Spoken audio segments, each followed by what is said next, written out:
परमपिता परमेश्वर के स्नेहमय बेटे एवं बेटियों, मेरे प्यारे भाइयों एवं बहनों, आप सबको मेरा सप्रेम नमस्कार। आज मैं यहाँ लाइव आने के लिए मजबूर हो गया हूँ। कई दिनों से बाबा के बताए हुए एक विचार मेरे मन में बार बार प्रेरणा दे रहे थे कि आज हम जिस राष्ट्र में रहते हैं उस राष्ट्र के प्रति हमारा क्या कर्तव्य है। जिस राष्ट्र में रहते हैं उस राष्ट्र का नाम है भारतवर्ष। क्या ये भारतवर्ष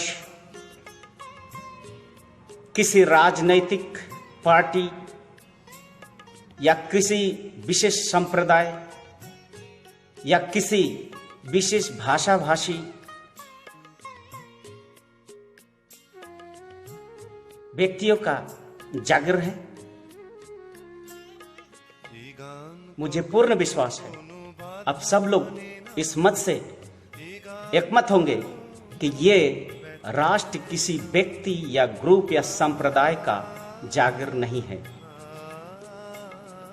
ये भारतवर्ष जिस धरती पे हम जन्म लिए हैं, जिस धरती पे हम बड़े हुए हैं, पल रहे हैं, पनप रहे हैं, ये भारतवर्ष का संस्कृति, भारतवर्ष का साहित्य, भारतवर्ष का ऐतिह्य, भारतवर्ष का आध्यात्म, भारतवर्ष का शिक्षा, भारतवर्ष का सभ्यता दुनिया की सभी सभ्यताओं और संस्कृतियों से पुरानी, लगभग 15,000 साल पुरानी हमारी ये सभ्यता है। उसके बाद भी आज हम भारतवासी उद्विग्न हैं, किंकर्तव्य विमूढ़ है। क्या करें, क्या करे, क्या नहीं करे। और आज जिस विषय पे मैं बोलने जा रहा हूं वो है राष्ट्रवाद, नेशनलिज्म। ये विचार बाबा श्री श्री आनंद मूर्ति जी के हैं। राष्ट्र का निर्माण और राष्ट्र का ध्वंस किन किन तत्वों पर आधारित होता है,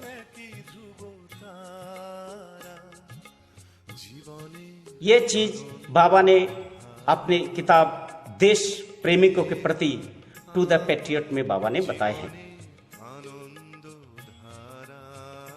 हम सब जानते हैं राष्ट्र का एक परिभाषा है जो जनसाधारण जानते हैं। वो क्या है? राष्ट्र का परिभाषा क्या है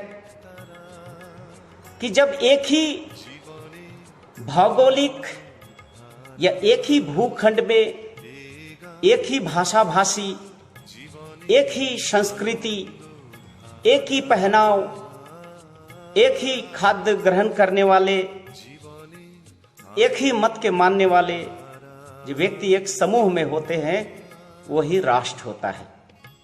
अब तक हम लोग यही परिभाषा जानते हैं, सुनते आए हैं कि राष्ट्र का मतलब ही है कि वहां पर एक भौगोलिक खंड होना चाहिए, एक भाषा होना चाहिए, एक संस्कृति होना चाहिए, एक तरह का पोशाक होना चाहिए, एक ही तरह का खाद्य होना चाहिए। अब तक हम लोग सुनते आए हैं, यही पढ़ते आए हैं, यही हमारे जहन में बैठा है। लेकिन बाबा श्री श्री आनंद मूर्ति जी का जो विचार है वो बिल्कुल ही अलग है। इसीलिए कहा जाता है कि आनंद मूर्ति जी और आनंद मार्ग एक वैचारिक क्रांति है, एक वैचारिक विप्लव है। आनंद मार्ग का लड़ाई, आनंद मार्ग का संघर्ष न किसी व्यक्ति से है, न किसी गुट से है, न किसी संप्रदाय से है। आनंद मार्ग का अगर संघर्ष है तो गलत विचारों से है, और सही और गलत का जजमेंट जो है इंसान सिर्फ अपने विवेक से कर सकते हैं। इसीलिए राष्ट्र का परिभाषा आनंद मूर्ति जी के अनुसार आप जान लें।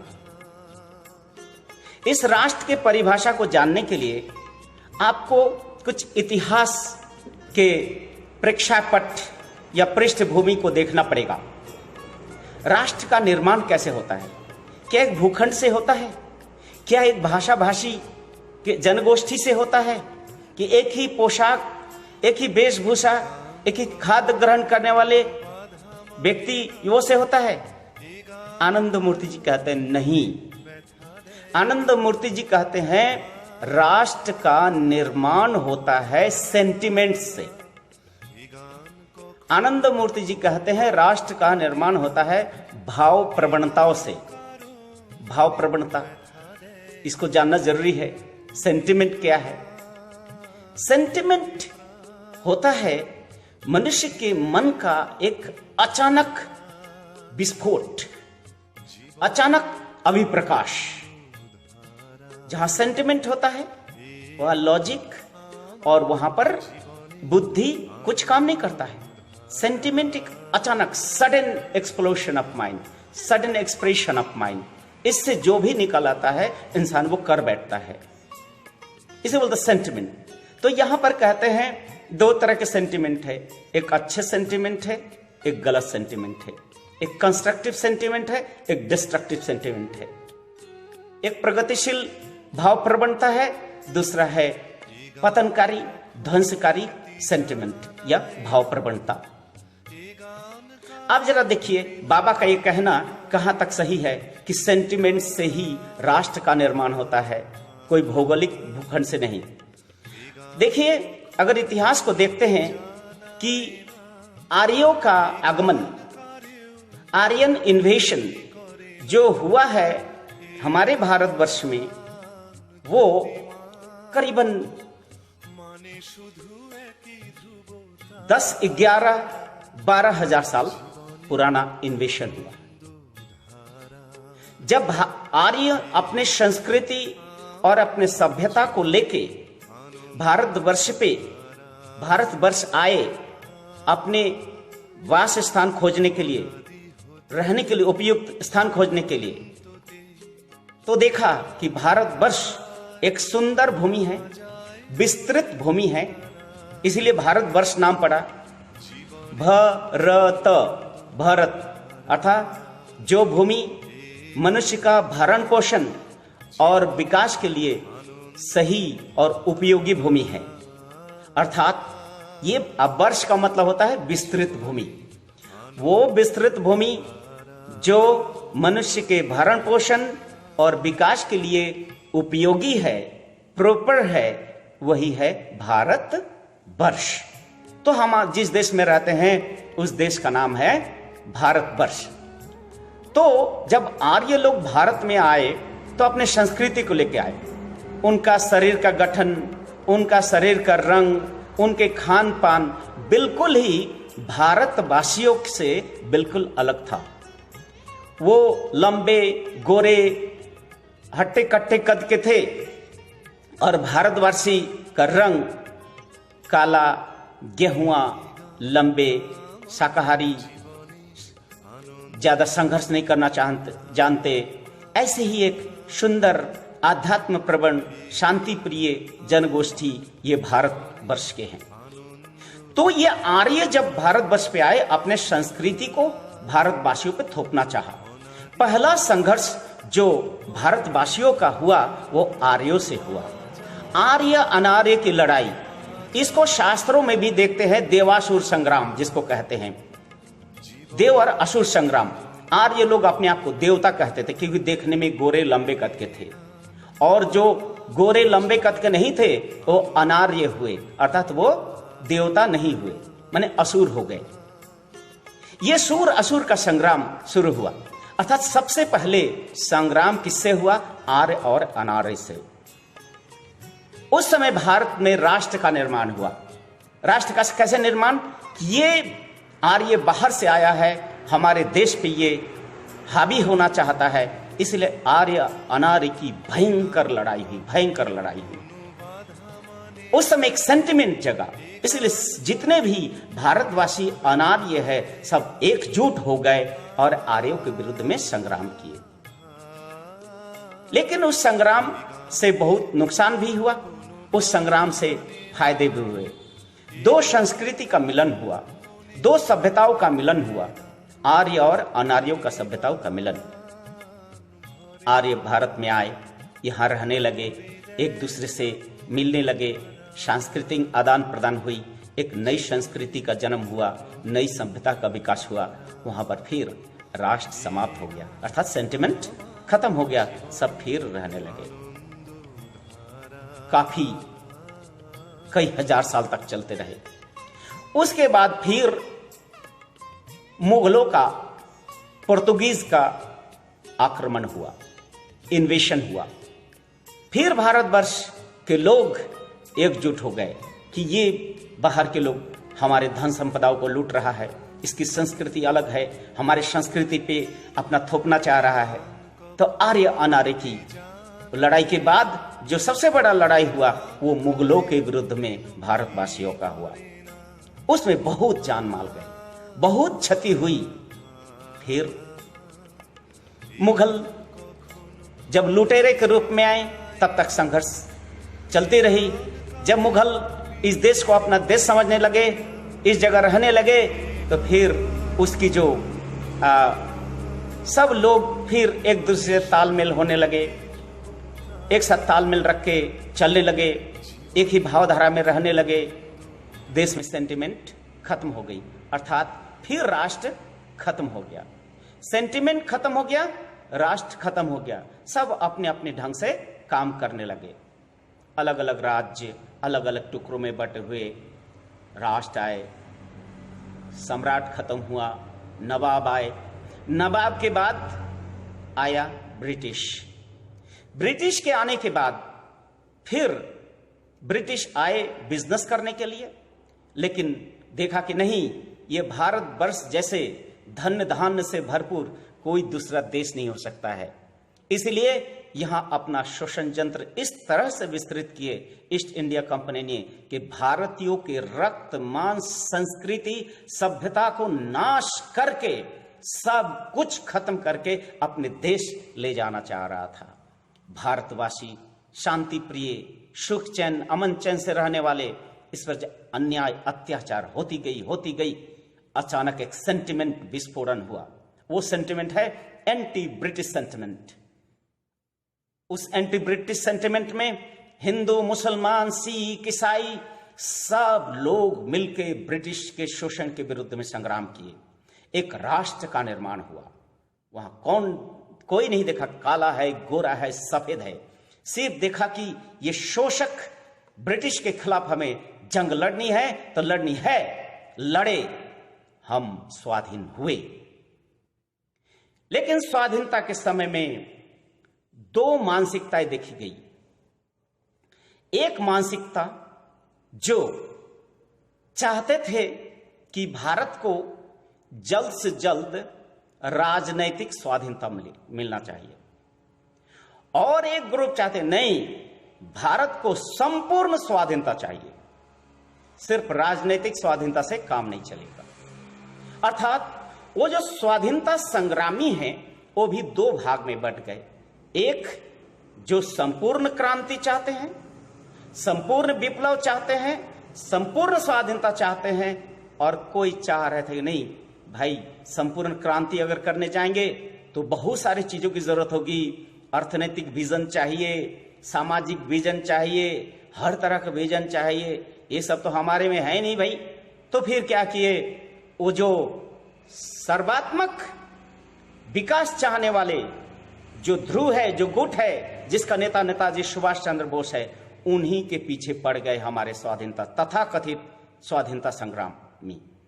और एक झूठा स्यूडो अहिंसा नीति का नारा देके, हम स्यूडो इसीलिए कहते हैं क्योंकि अहिंसा का गलत परिभाषा, बाबा कहते हैं अहिंसा का गलत परिभाषा और मायावाद, ये दो दर्शन ने भारतवर्ष के रीढ़ को तोड़ दिया और भारतवासियों के मन में एक हीन भाव और एक नपुंसकता को जन्म दिया, जिसके कारण भारतवासी 2000 साल पीछे हट गया। गलत परिभाषा इसीलिए मैं कहता हूं, ईश्वर हर इंसान को ताकत या शक्ति देते हैं, पावर देते हैं। पावर किस लिए होता है? शक्ति का समुचित प्रयोग, proper use of power is very much essential. Energy, power का उपयोग निगेटिव भी हो सकता है और पॉजिटिव भी हो सकता है। Power, negative use of power and positive use of power. और अच्छे अगर आदमी हो तो निगेटिव पावर को भी पॉजिटिव यूज कर सकते हैं। इसीलिए अंग्रेजों का जो नॉन वायलेंस जो बात है, वो भारत के अहिंसा दोनों एक चीज नहीं है। अहिंसा और नॉन वायलेंस के साथ कोई संबंध नहीं है। अगर थोड़ा सा अगर ध्यान से देखें कि नॉन वायलेंस का मतलब होता है non application of force, power का उपयोग नहीं करना,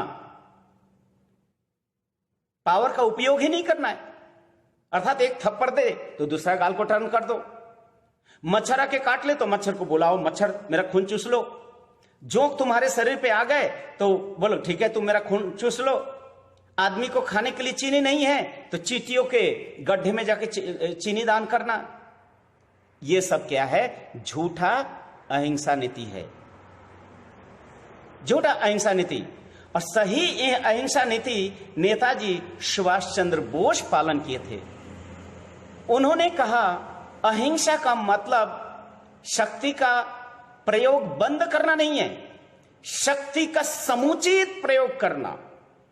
जहां पर भौतिक शरीर का ताकत का जरूरत है वहां पर भौतिक ताकत प्रयोग करेंगे, जहां पर मानसिक शक्ति का प्रयोग है वहां पर मानसिक शक्ति का प्रयोग करेंगे, जहां पर आध्यात्मिक शक्ति का जरूरत है वहां पर आध्यात्मिक शक्ति का प्रयोग करेंगे।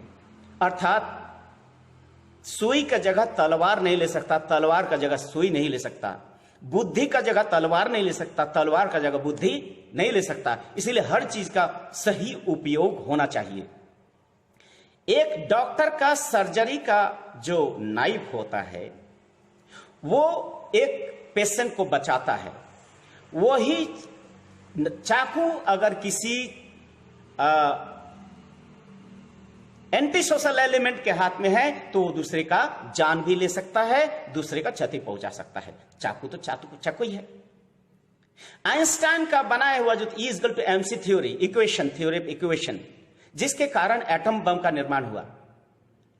आइंस्टाइन साहब एटम बम बनाने के लिए वो अपना थ्योरी नहीं दिए थे, वो थ्योरी दिए थे कि एनर्जी कैसे बढ़ाया जा सकता है और एनर्जी प्रोड्यूस कैसे कर सकते हैं और एनर्जी का प्रॉपर यूज कैसे हो सकता है। लेकिन एक गलत नेता ने अपने अहंकार और अपने आर्थिक साम्राज्यवाद को फैलाने के लिए एटम बम का निर्माण किया आइंस्टाइन की उस थ्योरी के माध्यम से, जिसके कारण नागासाकी, हिरोशिमा में आज तक लोग जो अपाहिज पैदा ले रहे हैं। अर्थात शक्ति का दुरुपयोग हुआ। बट नेताजी सुभाष चंद्र कहते थे कि शक्ति का समुचित प्रयोग, पहले देखना पड़ेगा हम शक्ति किसके विरुद्ध में प्रयोग कर रहे हैं। ब्रिटिश हमारे देश में किस लिए आए हैं और हमारा संग्राम किसके, ब्रिटिश के विरुद्ध है या ब्रिटिश के गलत नीतियों के विरुद्ध में है। अगर ब्रिटिश शोषण नीति को अपना के चल रहा है तो ब्रिटिश के शोषण नीतियों के खिलाफ हमें संग्राम करना ही पड़ेगा। वो संग्राम बौद्धिक हो या संग्राम सशस्त्र हो, कोई भी संग्राम के लिए प्रस्तुत रहना जरूरी था और नेताजी उसके लिए तैयार थे। नेताजी तथाकथित अहिंसावादी नेताओं के पास भी अपील करते रहे कि नहीं, अभी समय ऐसे नहीं चलेगा, अब गरम दल की जरूरत है, शक्ति का समुचित प्रयोग जरूरत है। लेकिन देखा कि नहीं, ये आ जाएगा तो हमारी राजनीति नहीं चलेगी, हमारी झूठा अहिंसा और झूठा मानवतावादी दर्शन जो है आहत हो जाएगा, और हम जो अंग्रेजों की गुलामी और चमचागिरी कर रहे हैं ये खत्म हो जाएगा। यही कारण है कि नेताजी सुभाष चंद्र बोस को देश छोड़ के बाहर जाना पड़ा भारत को स्वाधीन करने के लिए, और उन्होंने किया, जितना सामर्थ्य है सामर्थ्य का प्रयोग किया। जनसाधारण में स्वाधीनता की अग्नि प्रज्वलित किए, भारत स्वाधीनता हुआ। बट बाबा आनंद मूर्ति जी कहते हैं, it is very easy to bring revolution in a particular aspect of life. It is more difficult to bring a total revolution in the life, and it is more and more difficult to hold the revolution. क्रांति लाना उतना आसान नहीं, उतना कष्टकर नहीं है जितना कि क्रांति को बचाए रखना, परिवर्तन को बचाए रखना। परिवर्तन तो कर दिए, परिवर्तन के बाद जो प्रशासन है, प्रशासनिक जो शक्तियां हैं, वो किस रूप में और क्या दे रहा है, कैसी विधान, कैसी संविधान और कैसी सिस्टम ला रहे हैं, ये बहुत इंपॉर्टेंट है। तो एंटी ब्रिटिश सेंटिमेंट भारत में, भारतवर्ष का निर्माण हुआ। फिर सब लोग एकजुट हुए, ब्रिटिश को भगाए। बट क्या हुआ, ब्रिटिश तो चले गए, किसके हाथ में हमारा प्रशासन? तो देखा गया है कि प्रशासन फिर वैसे ही ब्रिटिश के चाटुकार और चमचों के हाथ में ही देके गया, जिसके कारण भारत को आर्थिक आजादी नहीं मिली। भारत को टेम्पोररी एक पैक्ट बनाया, एक टेम्पोररी पैक्ट कुछ स्वार्थी, कुछ सेल्फिश मोटिवेटेड भोगी व्यक्तियों के हाथ में तथा कथित पॉलिटिकल फ्रीडम मिल गया भारत को, चारों तरफ फैल गए। और उस पैक्ट में क्या था कि ये जो भारत है ब्रिटिश का ही गणराज्य के रूप में रहेगा। आज भी हमारे भारत के राष्ट्रपति भवन में ब्रिटेन के महारानी का तस्वीर सबसे ऊपर हुआ करता है। कितने लोग जानते हैं हमको नहीं पता है, लेकिन ये है। ब्रिटेन के महारानी को अभी भी भारतवर्ष में आने के लिए वीजा की जरूरत नहीं होती है, और उन महारानी को रिसीव करने के लिए राष्ट्रपति को जाना पड़ता है। हम अंधेरे में थे कि हम आजाद हुए, हम अभी भी आजाद नहीं हैं। आजादी मिली तो क्या सिर्फ और राजनीतिक। नेताजी सुभाष चंद्र बोस चाहते थे economic democracy, not political democracy. Economic democracy मिलने से भारत आज सुपर पावर रहता। आज भारत दूसरे तथाकथित उन्नत देशों के गुलाम नहीं होता। सबसे बड़ी भूल यह हो गई कि नेताजी सुभाष चंद्र बोस अंतर्ध्यान हो गए और चाटुकार भोगी आ गए हमारे शासन में। उन्होंने क्या दिया? एक संविधान दिया, जिस संविधान में आपको अधिकार दिया है, समानता का अधिकार दिया है, जीने का अधिकार, रहने का भी अधिकार है, बोलने का तो एकदम पूर्ण स्वाधीनता है, कुछ भी बोल सकते हो आप, एनीथिंग, जो मन में आए सो बोलो। बट 2 वक्त रोटी का गारंटी हमारा संविधान अब तक नहीं दिया है। पहनने का कपड़ा हमें मिलेगा कि नहीं, वो कॉन्स्टिट्यूशनल अधिकार हमको नहीं मिला है। रहने के लिए घर का अधिकार हमें कॉन्स्टिट्यूशनली नहीं मिली है। चिकित्सा की गारंटी हमें कॉन्स्टिट्यूशन नहीं दी है। हमको शिक्षा का गारंटी कॉन्स्टिट्यूशन ने नहीं दिया है। दिया है क्या? एक खोखला राजनीतिक स्वाधीनता और खोखला एक राजनीति का अलावा कुछ नहीं दिया।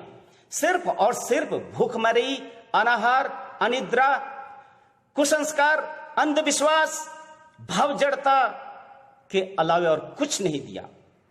स्वाधीनता के बाद जो होना चाहिए था वैसा कुछ भी नहीं हुआ।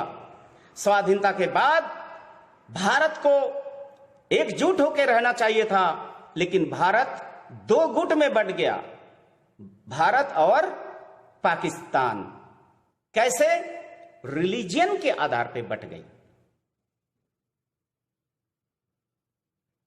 अब आइए, हम राष्ट्रवाद की बात कर रहे थे ना, राष्ट्रवाद की बात करते हैं, फिर वही उसी बिंदु पे आते हैं। फिर अभी क्या करना चाहिए उस पर आते हैं। उस समय राष्ट्रनेताओं को क्या करना चाहिए था और अभी क्या करना चाहिए था। अभी देखिए हम लोग को क्या करना। हम अभी भी सोचते हैं कि राष्ट्र का निर्माण एक ही भाषा से होता है। बोलिए, अगर एक ही भाषा भाषी से अगर राष्ट्र का निर्माण होता तो कि जितने इंग्लिश स्पीकिंग कंट्री एक कंट्री नहीं बनता। अगर रिलीजियन के आधार पर अगर राष्ट्र का निर्माण होता तो जितने भी इस्लामिक कंट्री है वो एक कंट्री नहीं बनता।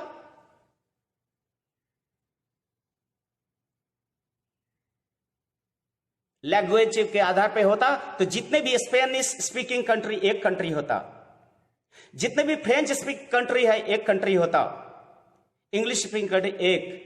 इसका मतलब देखा जाता वर्ल्ड में ज्यादा से ज्यादा 7 से 8 कंट्री होते, लेकिन ऐसा नहीं हुआ क्योंकि राष्ट्र का निर्माण भाषा पर आधारित नहीं होता है। राष्ट्र का निर्माण रिलीजियन के आधार पर नहीं होता है।